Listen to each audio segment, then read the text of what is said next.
friends, welcome to Pricingpedia. The stock which I'm going to discuss with you guys today is the name of the stock is PVR. So let's try to first analyze the weekly time frame and try to understand what has happened with the stock on the historical basis, what exactly is hurting the stock. And once we understand the weekly time frame analysis, then we'll move on to the daily time frame and try to establish the current trend, and we'll try to find out the targets and the stop loss as far as the future trend is concerned. To start with, let's first see this weekly time frame. As you can see, this W mark is highlighted in blue here. So this is a weekly time frame. Every candle that you see here is a weekly time frame candle.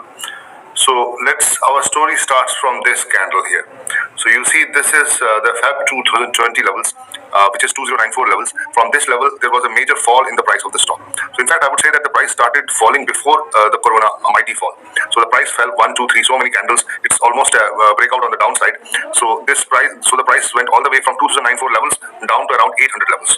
And from this 800 levels, we see the formation of a upward channel, and this upward channel is a very wide one. It's not a narrow upward channel. So that means price took a lot of time to reach back to these levels here.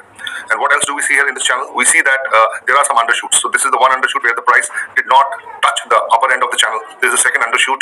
Again, it did not touch the upper end of the channel, and this is the third undershoot. So why are these undershoots happening? These undershoots started happening when the price approached this major yearly resistance or a major monthly resistance here. So these undershoots happened because of that. And once the price reached and tried to cross this major resistance of 2094 levels, we saw a mighty fall here. And 3 weekly candles with the momentum increasing on the downside, we saw the price coming down. And finally, in the coming days, the price sort of went sideways, and finally the price touched this trend line again. This trend line of the channel. So on this trend line, we see the price has taken multiple supports. The first support was during the COVID fall. The second support was here. Third was here, and the fourth was here. So now currently the price is consolidating on this trend line. So now this is an interesting thing for us.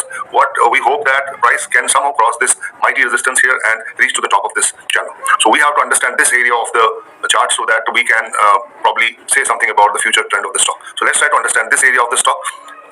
Let's go to the daily time frame. So guys, this is the daily time frame of the stock. On the daily time frame, what do I see? I see a downward channel. This is a downward channel. It's not a long downward channel in the sense that the price came out of this channel very fast. You see here, this is how the price is trying to come out of this channel. And in this process, price has made I would say it has made a sort of a triangular structure here.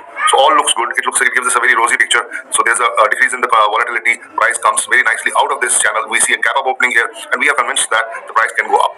And from here, we expect that price to cross this around 2,200 levels. But what happens here is that price goes sideways. After going sideways, there's a major fall in the price. Now, what I say is that this fall is a false move. This is a false move because you see how the price consolidated here and then went back up. So this is a false move. The intention of the price was to go up, but then it was just trying to move out the weak hands, to flush out those weak hands. It gave a false breakdown, and after that it consolidated, and we see the price. Look at these 3 candles. In all 3 candles, the price is closing at the high, and secondly, we see the gap up opening happening here. So clearly, this move has been negated by this move. So this volatility contraction pattern, this pattern is very much intact, although there was a false move, but now we see that the price is very much ready to go back up. It can definitely give us a good move in future. So let's try to understand how far it can go. So from here, what I expect is that the minimum level which I expect is around 19 to 20% upside in the stock. So there's an upside of 20% in the stock, and where do I place my stop loss? As far as my stop loss is concerned, I can place my stop loss here. So even then, my my risk reward is almost 1:3.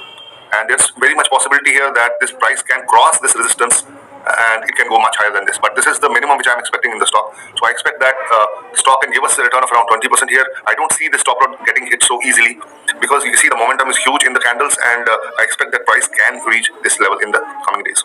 So guys, this was my analysis of PVR. I hope you like this analysis. Please stay tuned in future as well. I'll be giving you many such ideas, and do comment and let me know how you liked this idea of mine or not.